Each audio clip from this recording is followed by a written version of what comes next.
I told you that the same word, debt, is destroying the middle class and building the wealth of billionaires at the same time?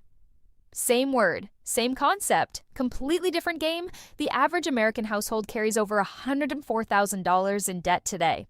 Mortgages, car loans, credit cards, student loans, it never seems to end. And most people will spend the next 20 to 30 years of their lives working just to pay it back. But here's what nobody tells you at school, at the bank, or at your 9 to 5. Elon Musk borrowed $13 billion to buy Twitter. Jeff Bezos has had mortgages. Larry Ellison, one of the wealthiest men alive, has carried hundreds of millions in personal debt on purpose.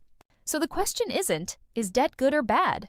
The real question is, are you using debt or is debt using you? Today, we're going to break down 5 ways the wealthy weaponize debt in 2026. And by the end of this video, you'll understand money in a way most people never will. Strategy number 1 is called the float, and it's the backbone of almost every product business on Earth. Here's a question.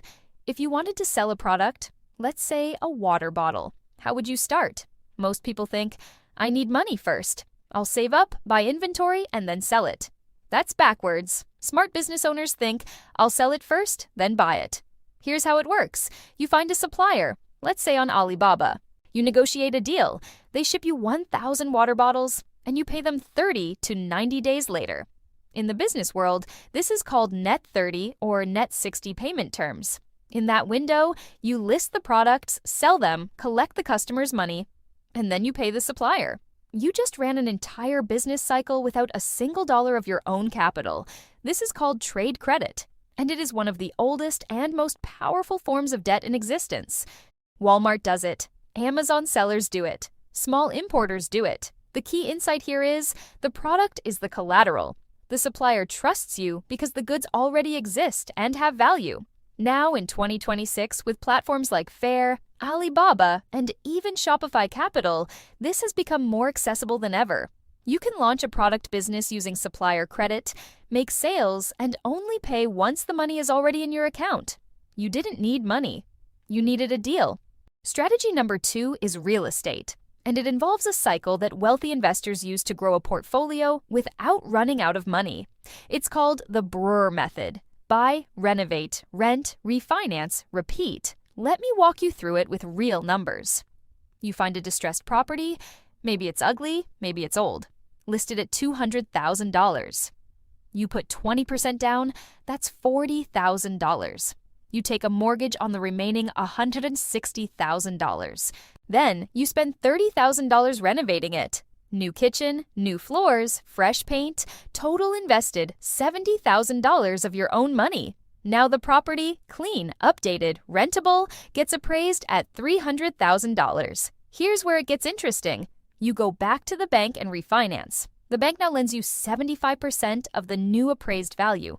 That's $225,000. You use $160,000 to pay off your original mortgage. You keep the remaining $65,000 tax-free because it's a loan, not income. You've recovered almost all of your initial investment, and you still own the property, which a tenant is now paying off for you every single month. Then you do it again. This is not theoretical. This is how real estate portfolios worth millions get built starting with a single down payment. The debt in this strategy isn't costing you money. It's an engine. The tenant pays the mortgage. The appreciation builds equity. The refinance returns your capital. You never run out of fuel. Strategy number 3 is something that almost no one talks about, and it's the reason billionaires like Elon Musk and Larry Ellison pay surprisingly low income taxes. It's called buy, borrow, die. Here's how it works. Imagine you own $10 million worth of company stock. If you sell that stock to access cash, you pay capital gains tax and potentially 20% or more. That's $2 million gone to the government. But what if you didn't sell it? Instead, you walk into a bank and use your stock as collateral for a loan. The bank lends you $5 million at a 2 to 3% interest rate. You now have $5 million in cash, and you paid zero tax. Because a loan is not income, you use that cash to buy more assets, fund a lifestyle, or invest in new opportunities. Meanwhile, your original stock keeps appreciating. When you eventually die, your heirs inherit the stock at its current value, wiping out the original capital gains entirely. The loan gets repaid from the estate. The rich never sell. They borrow against what they own. Now, can you do this at a smaller scale? Yes. It's called a securities-backed line of credit or a HELOC, home equity line of credit. If you own a home or have a brokerage account, you may already have access to this kind of borrowing. The lesson isn't to copy billionaires exactly. The lesson is to understand that in the wealthy mindset, assets are never sold. They're leveraged. Now, you've probably heard the phrase, good debt versus bad debt.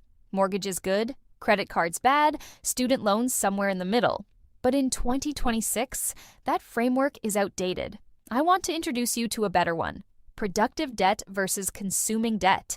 Consuming debt is borrowed money that pays for something that depreciates. A car, a vacation, a flat-screen TV. The moment you buy it, it loses value. And you're still paying interest on something worth less every day. Productive debt is borrowed money that generates more money than the interest costs. Here's the test. If the thing you're borrowing money for will produce a return greater than your interest rate, it's productive. If it won't, it's consuming. A mortgage at 6% on a property generating 10% annual return. Productive. A student loan at 7% for a degree that leads to a $35,000 salary. Consuming. A business loan at 8% to fulfill a $500,000 purchase order with a 20% margin. Productive. A $15,000 credit card balance at 24% APR for furniture. Consuming. This reframe matters because it gives you a decision-making filter, not just a moral judgment. You stop asking, is debt good or bad? And start asking, does this debt pay for itself? The rich aren't afraid of debt. They're afraid of unproductive debt. Strategy number 5 isn't glamorous, but it might be the most important one on this list. Your credit score is the foundation of every debt strategy we've discussed. Here's something most people don't understand. There are trillions of dollars sitting in financial institutions right now, waiting to be lent. Banks don't make money holding cash. They make money lending it. They want to give it to you, but they'll only do it cheaply if they trust you. A person with a credit score of 580 borrowing $300,000 for a mortgage might pay 8.5% interest. A person with a score of 780 borrowing the exact same amount might pay 6.5% interest. Over a 30-year mortgage, that difference costs the first person over $130,000 more. Same house, same bank.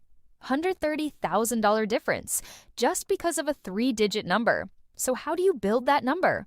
It's actually straightforward. 1. Never miss a payment. Payment history is 35% of your score. 2. Keep credit utilization below 30%. If your limit is $10,000, carry no more than $3,000 in balance. 3. Don't close old accounts. Length of credit history matters. 4. Only apply for new credit when you need it. Hard inquiries temporarily lower your score. Building excellent credit isn't just about getting a credit card. It's about positioning yourself to access cheap capital. The same cheap capital that wealthy investors use to fund every strategy on this list. Your credit score is the gateway. Without it, debt is expensive. With it, debt becomes a tool. Let's recap the 5 strategies. 1. The float. Use supplier credit to run a business with zero capital. 2. The BRRRR Method. Recycle your down payment through real estate. 3. Borrow against assets. Access cash without selling or paying taxes. 4. Productive versus consuming debt. Use the right filter for every financial decision. 5. Credit as infrastructure. Build the score that unlocks cheap capital. The system isn't broken. You just weren't taught how it works. Now you are. If this video opened your eyes, hit that like button. It helps more people find content like this. And if you want to go deeper on any of these strategies, drop a comment and we'll make a full video on it. See you in the next one.